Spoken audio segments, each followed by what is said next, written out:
Hey everybody, it's Jason Blaha here. And today I thought I would discuss something that's very relevant to the coming season over the next couple of weeks. But for those of you who like these type of videos, please remember to click like down below. Help me keep those likes higher than the dislikes. It would be greatly appreciated. Thank you so much. But over to the point. I want to address 2 points. Number one, the whole idea of New Year's resolutions. And I made a video on this last year and I actually got blowback. There were literally people who came over and made videos and made statements of how could I say that I'm promoting anti-fitness by telling people that if you set fitness as a New Year's resolution, you just completely wasted your time. They're like, so you're just telling people to give up, that's a loser mentality. No, I'm telling you that if you set it as a New Year's resolution, anything you set as a New Year's resolution is basically doomed to failure. Okay, the success rate for New Year's resolutions is like 3%. So in other words, if you set a fitness goal as a New Year's resolution, like if right now, if you're even watching this video in December, it's middle of December. If you're watching this, you're already thinking about fitness then, right? You're already thinking, hey, I should get in shape then. A lot of times they're like, well, I want to wait till after the holidays, and we'll get to that in a minute. Why that actually is really the worst idea. But here's the point. We know that when you set a New Year's resolution, it is almost certainly guaranteed to fail. And it's specifically because you set it as a New Year's resolution. There's a psychological thing with that. It's been studied. Nobody ever achieves their New Year's resolutions. It's just statistically unheard of, right? It's an aberration in the statistics if you pull it off.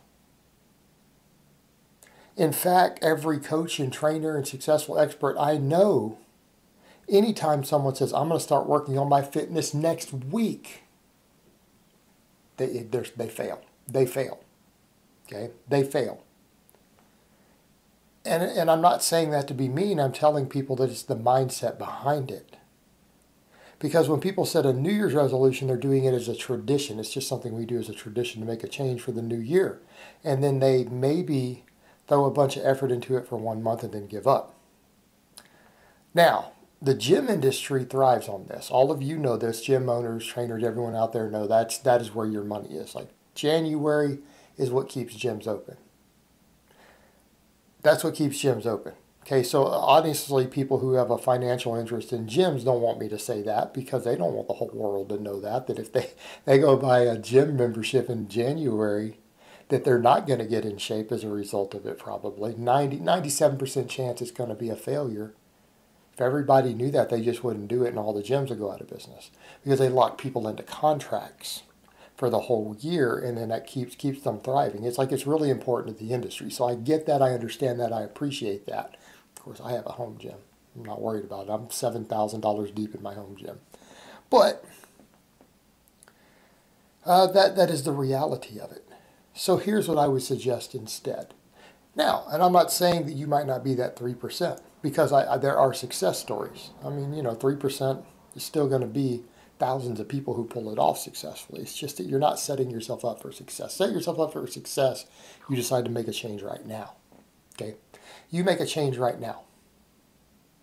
And fitness is a lifestyle. It's not a quick jump over to making some change. And I'll tell you how that works. If you do something to quickly lose whatever body fat or weight you think you want to lose, like a crash course, you will regain all of it. In other words, weight management is about lifestyle changes in the long term. Anything you do as a short-term fix will almost, again, 97 to 99% chance will have a rebound and you will regain every single last bit of weight that you lost because you're going to go back to the lifestyle that made you fat to begin with. Okay? It shouldn't be any surprise. Doesn't matter if you successfully lose 50 pounds in 30 days, some insanely impossible number. Doesn't matter. Even if you have it surgically removed, let's explain how that works. You have 50 pounds of fat sucked out of your body right now, you will regain it. If you make no lifestyle changes, you will regain all 50 pounds that you have surgically removed because you just relived the same lifestyle that put it on to begin with. So let's come over to the point. People say, well, but I want to get through the holidays because I know I'm going to eat a bunch and I can burn it off after the fact. Well, let's get over to the point. That's a reactive versus a proactive situation. That doesn't work for fitness or training either. If you want to eat and enjoy yourself all through the holidays, might I recommend you start training the week before. That would be the best approach. Why? Because your muscles will need the food for recovery. People who train need more food than people who don't train. They need more calories. They need more energy. And if you start training the week before and you put your body into the anabolic processes to start gaining muscle, you will gain more muscle during your holiday binge that you were going to do anyways. That extra slice of pecan pie and cheesecake, it's going to ramp your calories up. Your body's going to have a larger need for the calories because you started working out. Number two, you're more likely to convert some of those calories into muscle instead of fat. The extra muscle will make the weight loss the next year a little bit easier. Is it going to be a major difference? No, but it's a little bit of difference. And you've got a head start on it. Okay, you've got a head start on it. It makes sense to go join the gym the week before Christmas. Makes sense to start training and start getting into your programming the week before Christmas and the holidays. It makes a lot more sense. Number one, you get the big benefits already. Okay? You get the big benefits already because you're going to overeat. You're going to put yourself into a slight weight gain phase for about a week anyways. You might as well use it to gain more muscle instead of extra fat. It's going to help you in the long term. Number two, you're going to avoid the New Year's resolution mess up because you're going to go into a mindset of I'm going to be proactive now instead of waiting till that date to make an arbitrary change.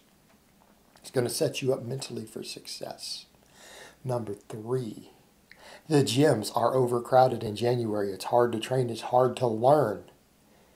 If you're already training 2 weeks before the New Year's resolutioners get there, you at least have time to familiarize yourself with some of the exercises you're going to do, familiarize yourself with the equipment, get comfortable with it, so that you're ahead of the curve a little bit when the massive rush of people hits and now the gym is crowded and it's harder to learn.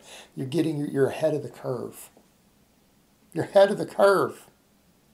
Furthermore, you're going to be in already learning, and you might learn a few things in a couple of weeks, and maybe some of your friends who decide they want to do New Year's resolution stuff, you'll be slightly ahead of them, and maybe you might have learned something in that first week or two of your own research, watching my videos, other people's videos, programs, using the equipment, learning the lifts.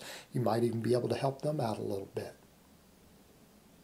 They might even look to you for inspiration because you started 2 weeks before them. As silly as that sounds, that matters. That matters. Okay, that matters. And I can tell you right now, when you're showing up in December, early ahead of the New Year's resolutioners, the regular gym goers are going to take you more seriously than the people who start in January. Okay? And you're going to hit during the lull. The only people who are going to be in the gym regularly when you get there are going to be people who already know how to train and they're fairly serious. They're going to be more willing to help you. Okay? You're going to get free advice. Even if it's not always the best advice, it's better than no advice. You're going to get free advice from the people in December. Okay, people are going to be willing to help you, show you the ropes, again, before that big crowd gets there, because they're going to take you more seriously because they know what I'm already saying because they've been watching it for years and years. They already know. They're going to take you more seriously. They're going to be willing to give you more help, and they're going to give you more respect. Okay, you're going to get more respect. Because that's the thing that I can tell you. When you're in there in December, that sends the signal to everybody who is serious about their fitness that you're taking it seriously. They're going to have more respect for you. They have a lot more respect for you. No matter how fat or weak you are when you start, you're in there in December with them. Okay? Only people coming into the gym during the holidays are people who are serious. And that would include you at that point. It then puts you into the crowd of people who are actually taking their results seriously. That will affect your mindset. It will affect the attitude of other people there. A lot of people say that, oh, they're scared, they're intimidated by other people, oh, they're embarrassed. Yeah, but you just did something that's going to impress those people. Okay? You're going to have earned their respect. And isn't that what you're afraid of? Not having their respect? One reason a lot of people don't go to the gym, they feel intimidated. but you just did something to make all the hardcore people respect you more. Gives you credibility. No matter where you start, no matter how bad you start off, they're going to be willing to accept you as one of them. Okay? That matters. That stuff matters. So my point is, the New Year's resolution thing is ridiculous. I get it. It funds the industry. The industry thrives on it. We need it. But for those of you who are watching now, or you want to show your loved ones, break that down to them. Break down the arguments I just made to them. Even if it's not me doing it, they don't necessarily have to watch my video. Break it down yourself and explain those points. It'll give you a good argument to get your loved ones in the middle of December, before the holidays. Just my advice. All right, guys, well, that's really all I have to say on that today. I hope it's been informative, and I will talk to you guys next time.